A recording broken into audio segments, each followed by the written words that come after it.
Welcome to Sally Speaks Mindset Podcast. I'm your host, Sally Arkell Bowles, your high performance success and mindset mentor. I firmly believe that you deserve to create the wealth, wellness, and wisdom you've always desired. This podcast is your go-to source for inspiration, education, and motivation to guide you on your path to success. Each episode features exceptional guests who are leaders in their respective fields, sharing their incredible stories and journeys to empower and uplift you. Well, I am so excited today to have my special guest, Jessica Harrington.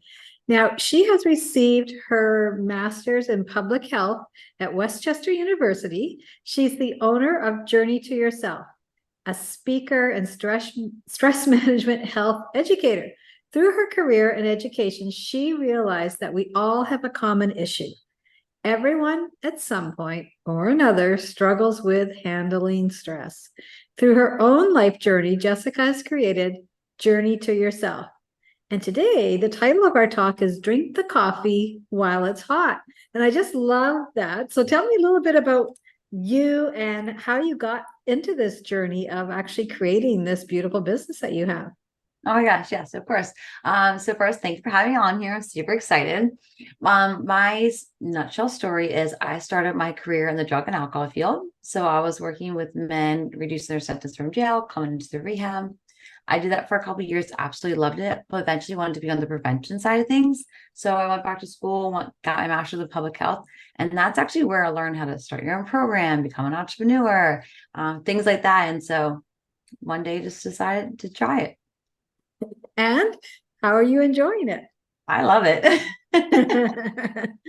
Now, I love that you started your journey working with different people at different levels of their journey. And so why was it that you chose to step from that field into what you're doing today? Yeah, of course. So I wanted to be on the prevention side of things, and I really didn't know what that looked like. So when I started calling around schools and saying, like educating, I want to be with prevention, they said, go get your master's in public health. And so that's kind of where that stemmed from, where I really focused on that stress management and burnout piece is because I feel like that was a big health factor that no one really was talking about, but also how to heal it. We say that you're stressed, we say that, take care of yourself. Well, what does that actually mean? Because what works for you and what works for me is completely different. And so Mhm. how do we really simplify that? How do we actually prevent burnout and how do we identify those things? Excellent, because I think especially at this time of the year, now we're recording in December, it's really prevalent and more so prevalent at, when there's a lot of family interactions, when there's pressures, when there's expectations on, gift giving and everything else that comes along with this and having to show up and, be in relationships that sometimes can be challenging and there's a pecking order sometimes in families and that kind of thing.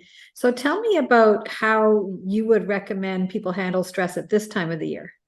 Yeah, of course. It's a really good question. So I feel like a lot of times, like you named it, right? There's the family drama. I don't like Susie. So, I feel some different way when that happens. There's so many different things that happen when we're in family situations, especially with people who usually don't hang out with all the time, right? Mhm. And plus, or you're hosting. So then you have all that pressure of what does your house look like? What kind of food do I like? And, people have different allergies, people have different food preferences, and your Right. brain is just spinning, right? Mhm. There's a couple of things I usually recommend for people.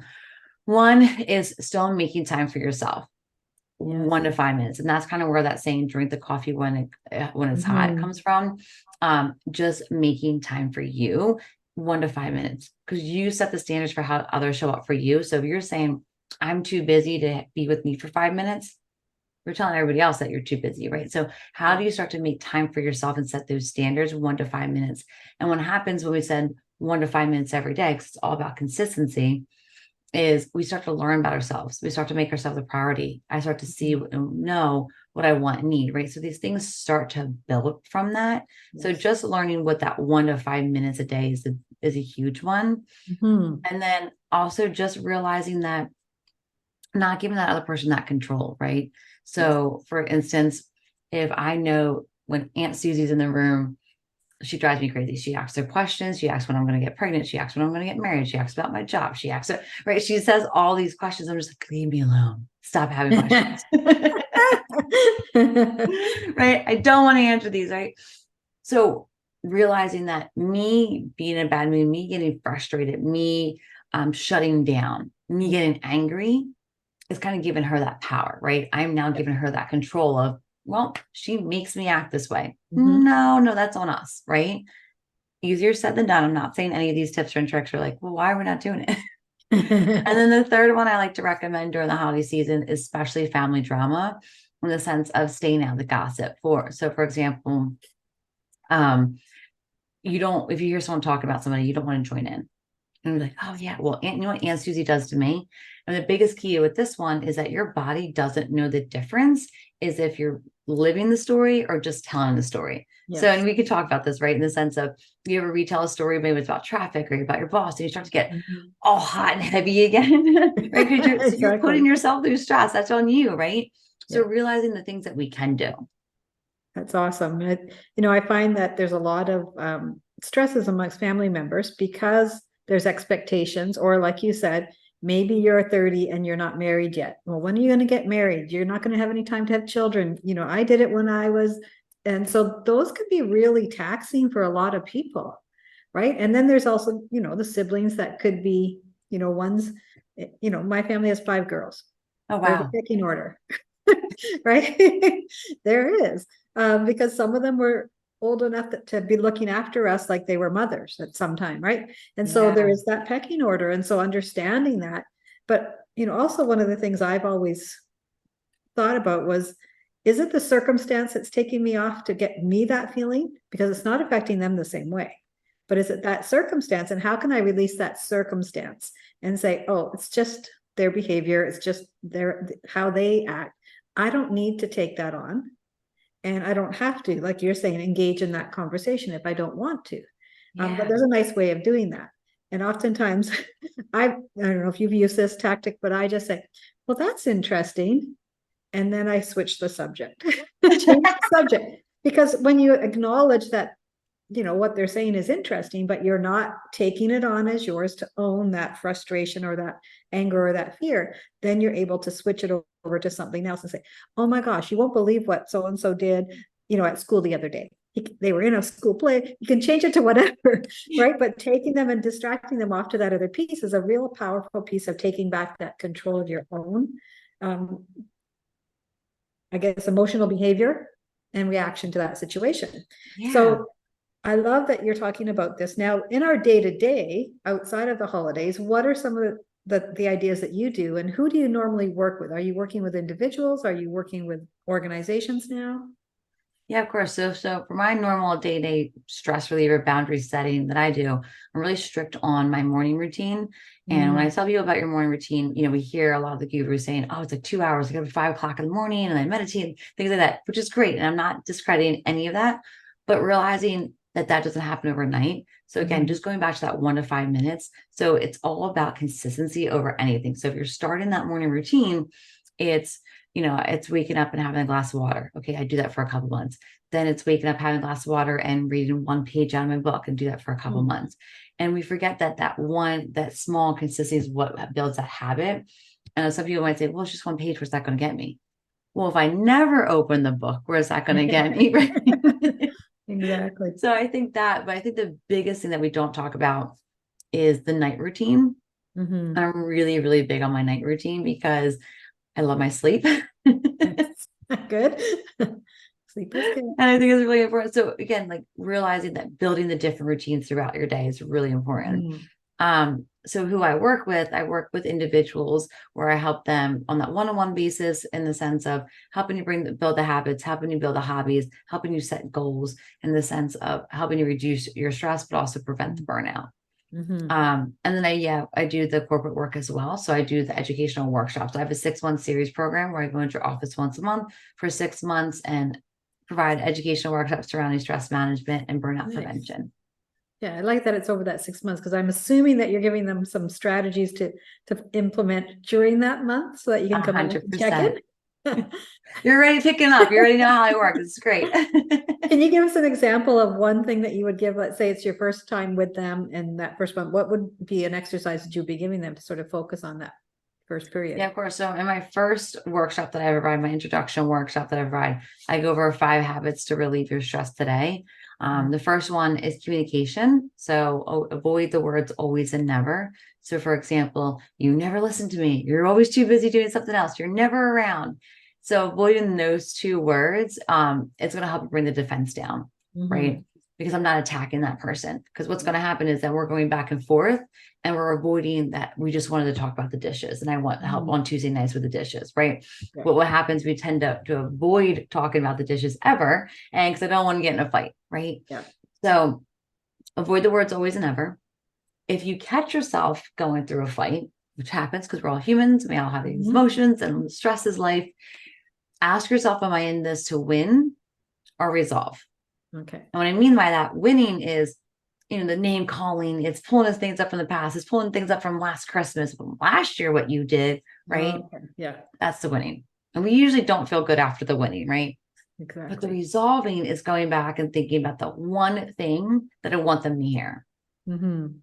The second habit you actually mentioned earlier was acknowledgement. So I break it down as acceptance because a lot of times when we think about stress, it's there's nothing I can do. I just have to accept it. I have to accept. My mom's always going to ask, since I'm the fourth daughter, they're going to ask about kids. They're going to ask about, right? I have to accept. But you use it, which I love so much, is that you said acknowledge. And that's what we're doing. We have to acknowledge the situation. So it's very much, what is that one thing I can do? Maybe it's what you said. Oh, that's really interesting. So did you know Bobby was in the play last year? Right.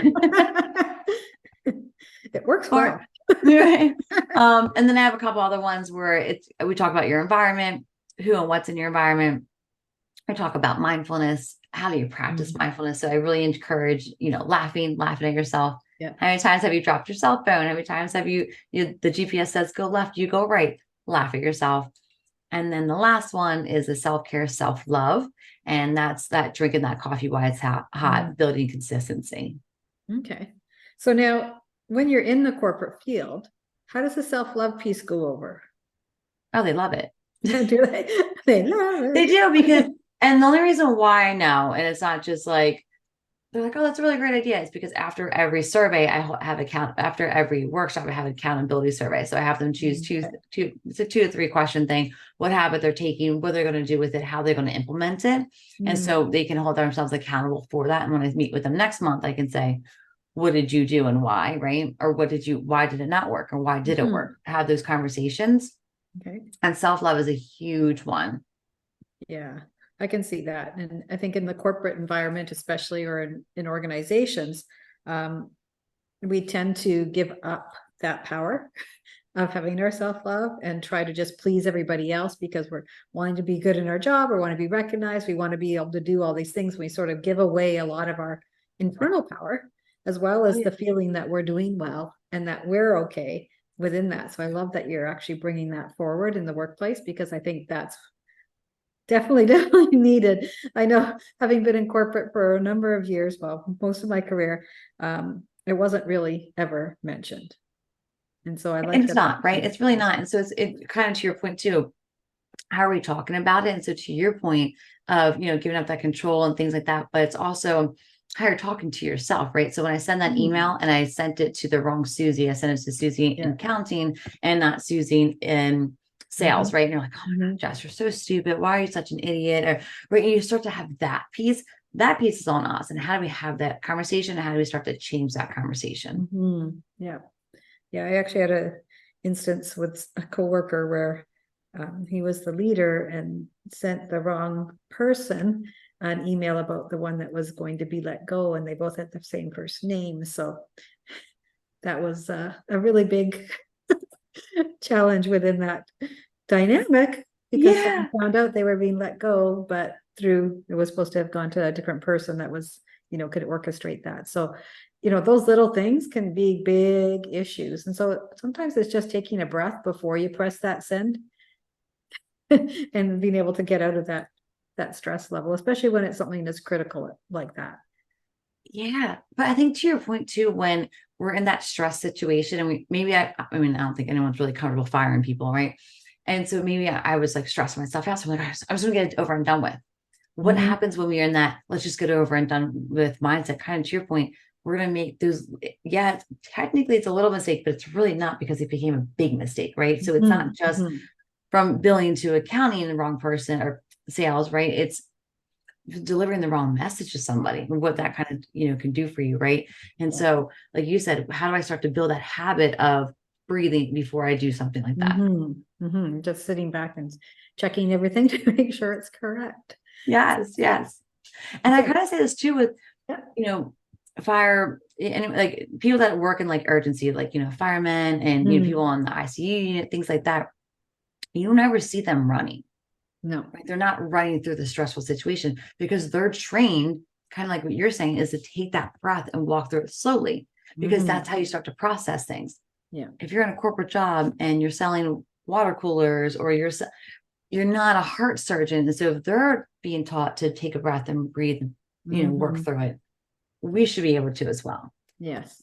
And I think, I love that you're saying that, because there's so many people that they get to the workplace and they're so stressed because of something that might have happened on the way to work or at home, right? The spousal goodbye in the morning can be really difficult, or getting the kids off to school and they're fighting and one is pretending they were sick and that they're not, and all of those things that happen on the way, or you hit all the traffic lights, or right? And by the time Or all the above. we walk into the workplace and we're like this little stress ball. And then people are, you might be late for the meeting now. And now people think you're not, looking after their best interests, and that you're disrespectful. So there's all of those different elements that come into play. So, when you're working with your clients and your organizations or individuals, just understanding, like you're saying, giving yourself that breath, giving yourself that time, and just allowing yourself to say, is this life-threatening? Or is it not? Right. And I think that sometimes we over exaggerate the stress that we're under because of the little things that are adding up. So now what's your strategy around that? Oh, I love that. I want to piggyback. So, because you started naming things, and which are so important, they're so relatable. So, on average, you have those stressors 50 times a day. So, it's little Oh my cute gosh, stressors. really? Yeah. So, and but kind of to your point, like you haven't even left the house yet, and you named what most people go through on a daily basis, right? But I think you also mentioned something else in there, was that, whoever, sorry, Susie, but like Susie, you walk into, right? You walk into the office, right? And you're late. And then everyone else might have that perceived notion of, oh, well, she doesn't care. She doesn't mean it's that important to her. She's too big headed. So I think even for both sides is, creating that understanding that we're all just trying to figure it out. None of us have all the answers. We're all just here trying to figure out. So just kind of giving that grace and understanding, because we don't know what other people are going through. So just kind of giving that understanding. Yeah. Sorry, I forgot your question. Say it for me one more time. I can't even remember what it was. Oh, it was what would be your technique for dealing with that, like in a workplace, or if you're that individual, how would you handle that? And one of the things I say about when we're going from home to work and work from home is changing your hat. So giving yourself that time to change that hat, right? So I'm no longer a mom and a wife. I'm going to be, manager of the sales department, or right. So whatever the case may be, I'm changing that hat. So what does that look like for me? And you mentioned taking a breath a couple times. So maybe it's taking a couple of breaths. Maybe it's taking a walk around, my office really quick. I always super recommend, if you ever worked in a restaurant or a clothing store, they always had a clock in and a clock out list, right? Before an open and a close list. So what is your open list? So just kind of get yourself in that moment of, what are the 5 things I have to do to get set up? What are the 5 things I have to do to close my laptop, right? So what are those open and closing shifts, so you have a starting point and an ending point? Okay, that's good. Because I think, I was guilty of, the older my son got, the more I'd work. Yeah, right? well, especially now too. Right now, we just all I have to do is take this laptop and bring it somewhere. It's like, okay, well, I guess I'm working now, right? Yeah. So just put it like a little system in place. Yeah. Okay. I've left the house now. I'm in my car. I'm going to put on my music. I'm going to start to get joyful. I'm going to let go of everything else that happened at home, and that there's laundry on the floor and everything else, and just put on my fun music and get myself in the energy to be in that space when I'm on the way to work, and just get myself out of that turmoil or that, rush that I had in the morning, because, Johnny was sick on the way and I had to drop my grandma's, whatever it might be. We've all had these. And that's the thing, right? Exactly. Everyone has had all of these, right? This isn't a new rocket science. It's like, oh wow, this is it. We've all had it, but how are we dealing with it? And so kind of Mhm. to your point too, the way I try to paint the picture is you're changing the channel. You ever sit at home and you're like flipping through the channel, you're like, nope, I don't want to watch this. No, I don't want to watch this. It's the same thing Yeah. with your thoughts. Change the channel. No, I don't want to watch Mhm. that right now. Just change the Yeah. channel, right? Change the channel. Change Nice. the channel. Got to write these things down because they're such good tips that you're giving. I like that. Change just, because it's simple for us to flip the switch, change that channel, right? A guy would say flip the switch. He might say change the channel because they like to use that tool. Yeah.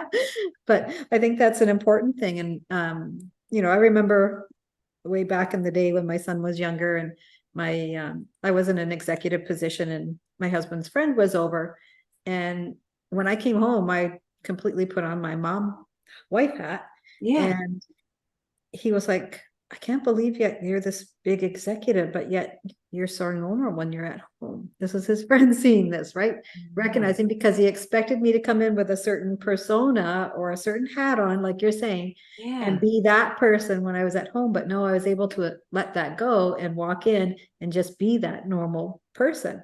Yeah. So for me, that was a really neat insight that he offered to me because I remember that. And I also remember to do that when I come home or when I'm switching gears, right? Because it is important to just turn that other one off and focus on what's at hand.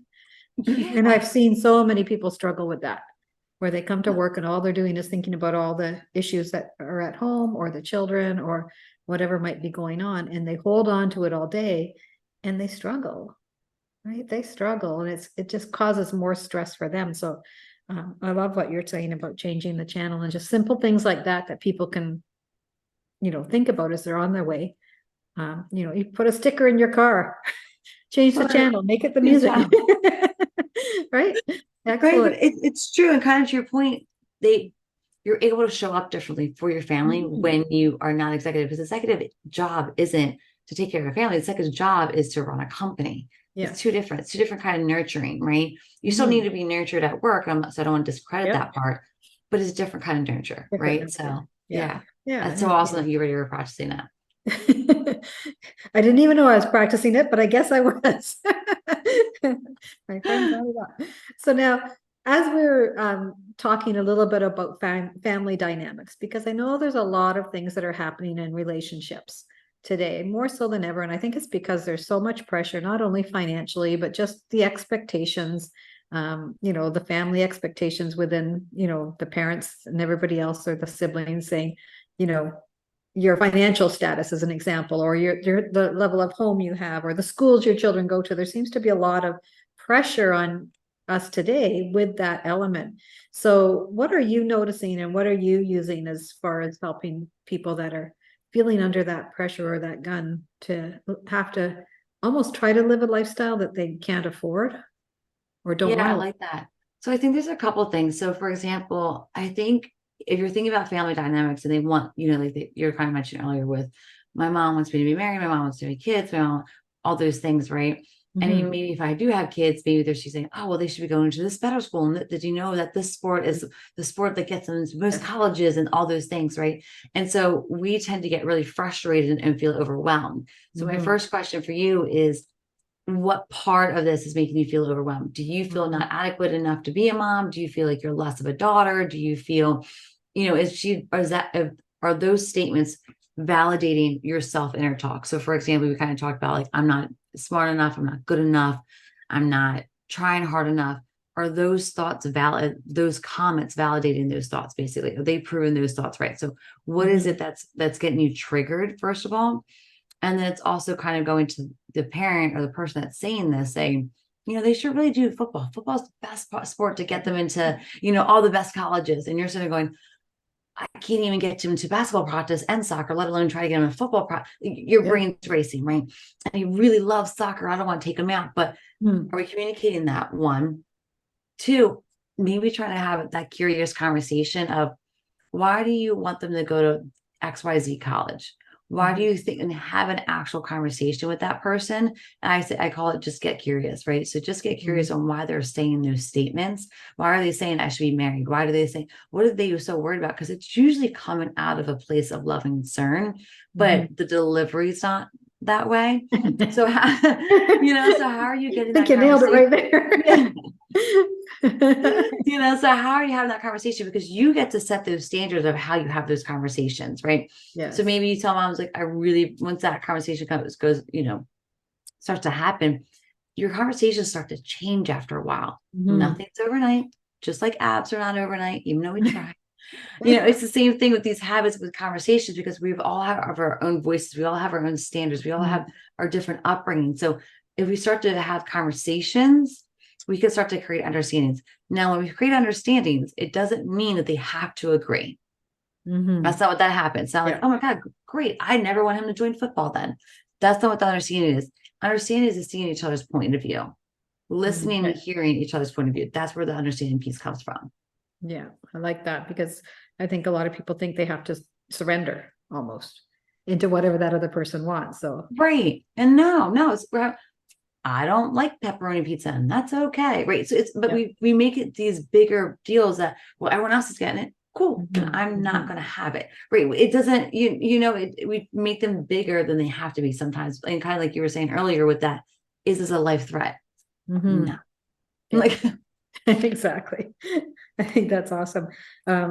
Because I know a lot of conversations end up feeling like they're one-sided and almost like you're being bullied into having to agree or to really fight your point with that other person. And so being able to have that differentiation between, no, this is what my spouse and I have decided, or this is what my son and I have decided. My daughter and I have decided that skating is her thing. yeah. And that's what she wants to do, and she loves it. So thank you for sharing the other options, but this is what we really want to be able to pursue at this point in time. May change in the future, but may not. May not. And period, done, right? And there's nothing wrong with that. And so you can have that statement, or again, like, get curious. Why do you want them to join football and not basketball? Why is it skating and not, ballerina, right? Whatever they want, right? Just having that conversation. Again, you don't have to agree. I love that.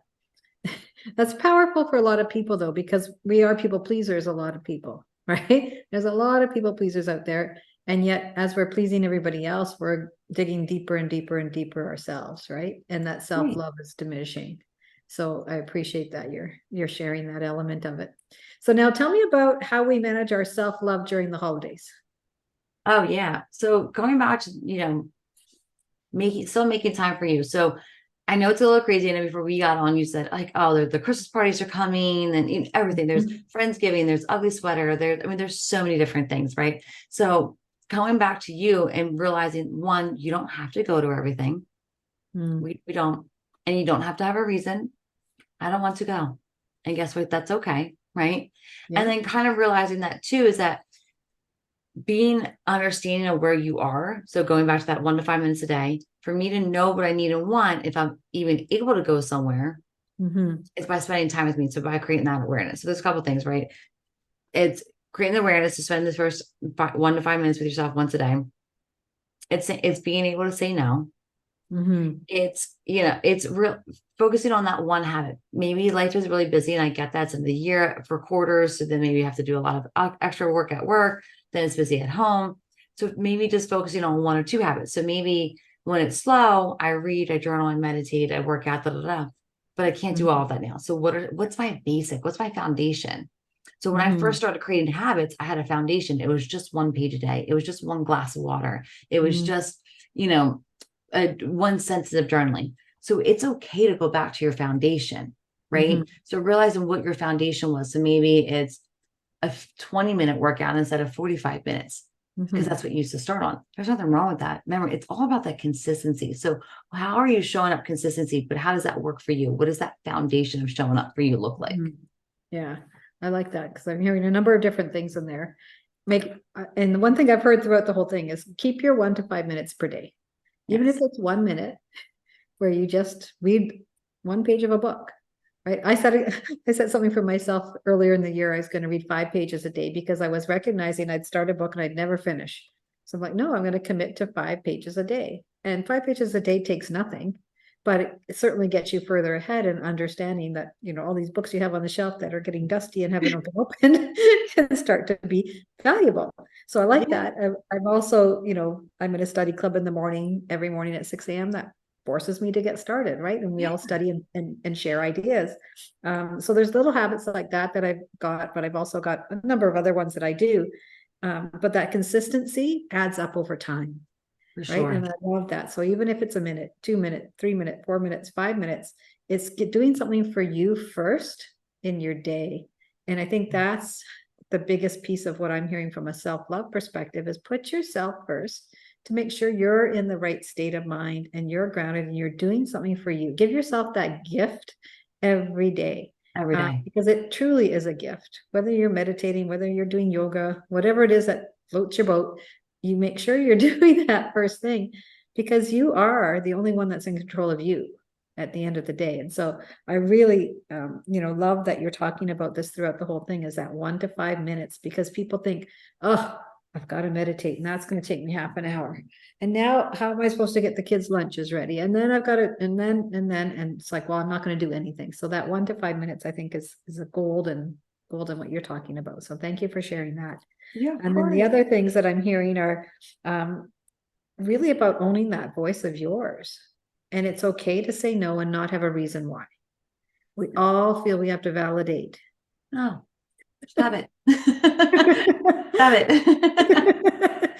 But I it's don't want to go. so prevalent, right? People, oh, I can't make it because, and all they want to say is, no, I don't want to go. And this is what's going to happen. Kind of like we were talking about like that getting curious conversation earlier and how it starts to change. It grows Yep. over time. Just like if I, say like, you know what, I can't come to the lunch this weekend, have fun, whatever. Next time I have a lunch, when Susie's there and she doesn't want to come, she's not able to do it. So I Yep. now just created that space for her. And now we can have that open conversation. She's like, I'm just not in the mood today. And that's okay. My best friend since I was like fifth grade, we talk every single day. But guess what? There's days where she calls, she goes, hey, I'm not in the mood today. Great. Do you need anything? No. All right. Guess what? When I'm not in the mood, I just want to sit and watch Hallmark movies because that time of year, It is there's that no time. guilt. It's just like, hey, it's just one of those days. I'm just gonna watch Hallmark movies. Cool, have fun, Yeah. right? Mm-hmm. We start to create this space for when I start to do it for myself, and like you were saying earlier with the people pleasers, I'm able to create that space for other people. Mm-hmm. Yeah. I think I learned a little lesson when I had some minor surgery a few weeks ago, probably about a month ago now. Um, and I was like, here I am sitting with my computer in the doctor's office because I knew there was going to be time between each test they were doing. And so I was like working in the doctor's office where they're doing the little surgery, working in between. And then next morning I've got plans and I've got people on my calendar and Zooms and that kind of stuff. And then that afternoon, it's like, okay, it all hit me. And it's like, what the heck are you doing? Why do you feel that you have to do this? You own your own business, number one. Number two, you're Let's pushing start yourself there. to do all these things in between the gaps in your day. And yet I was optimistic that I wouldn't have to heal and be like feeling drained, but I was. And so I gave myself permission from that Friday afternoon, because I went in on the Thursday, till the end of day Sunday. And, luckily my spouse had gone away for the day hiking or something on one of them. And I literally, and I never do this, just sat on the couch watching all sorts of those kinds of movies for the whole day. But I needed to give myself the time to heal. But Yeah. we get in such a mode of do, and it's hard to step away from it. So that was a real eye opener for me too. It's like, why are you bringing these bad habits back into your life when you just need to take some time for yourself for 4 days? That's all you need. And That's then you can be it. back in. You know, I mean, even like I said, heart surgeons take breaks, Yeah. brain surgeons take. So why are we not? Mm-hmm. And like you said, it's so minor. And even to your point, so maybe during your surgery, you're like, well, I don't want to be 4 days off completely. And so when I get back to work on Monday, I don't want to be bombarded with work.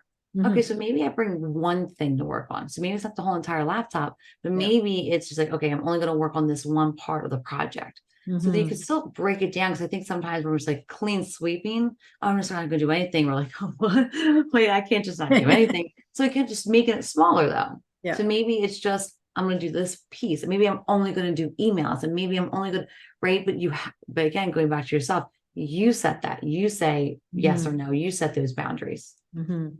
Now, last question I want to talk about is entrepreneurs, because I see a lot of solopreneurs out there and they are working around the clock. They are working 7 days a week. They're afraid to not be on socials on the weekends, all of that kind of thing. And I see your head moving back and forth. So, what are your tips for solopreneurs that are out there and time management and what they can do to get themselves so that they're really effective in what they're doing? As a solopreneur, I totally hear you when you're like, well, I have so many different things to do. I have to do them all. I hear you. And I'm like, and I want you to try things and I want you to see the stove top and I want you to throw the pasta at the wall and see what sticks. I totally, totally want you to do that. But when you're a solopreneur, you can't half butt everything. And if I'm doing six things at once, I'm only half butting six things at once. That's what I'm Mhm. doing. Right. So coming back to what are your priorities and what do you want to completely succeed at? So in the sense of, um, I would recommend, and I have my own version, but I'll just make it simple. Yep. The Eisenhower box. You ever hear of the Eisenhower box? No, I haven't. So this one's really great, so especially as a entrepreneur, solopreneur, everything in between. Um, really narrowing in on what you have to get done that day. So Okay. your first box is urgent, absolutely has to get done. So in my span of work today, this is the one or two things I absolutely have to get done. And I say Mm, one or two things that absolutely have to get done because not everything's a priority and that's not realistic. yes. Not realistic. And then you have a not urgent. So it's okay, once these are done, or if I have free time, or maybe I have like that weird gap, like in the doctor's office, I can do my not urgent. Mhm. Then it's delegate, which a lot of us don't know how to Don't do. know. And so what I say about this piece, especially again, as a solopreneur, as a growing entrepreneur, we tend to make things again bigger and more life threatening than they have to be. So for example, podcasts, we'll just start with the podcast, right? Yep. Or social media post or whatever. We can do any of one of those. Delegate to someone. And before you say, well, I don't have the money, you're crazy. There's so many per diem people out there. The people that I hired them when I first started my business, and it was per diem. It was you get to make 1 to 2 posts a month, and I would pay you for 1 to 2 posts a month. There's people out there that will do it because it's all Mhm. about consistency. So if I have someone showing up consistently doing something, then that time what that takes off my plate. So for Mhm. me to take 2 hours, 3 hours, 4 hours to make two posts, that person just made it in an hour. Mhm. So what could I be doing in 4 hours? 4 hours, I could kill a PowerPoint presentation. I could, really make that educational workshop. So when you're spending time on something that's so small, Mhm. you're not growing the business. So kind of to your point in the sense of like being on social media, what are you doing on the social media? So are you prospecting? Are you actually reaching out and communicating with people that you want them to be your client? Are you posting educational pieces? Are you like what are you doing on there? So again, getting very clear and niche onto what you're actually spending your time on. So again, yeah, you're gonna have a lot of different hats. I hear you on that. So how are you prioritizing and making that time management, right? So Mhm. you're not working around the clock because as an entrepreneur, why we're so amazing at what we do is because we're creative.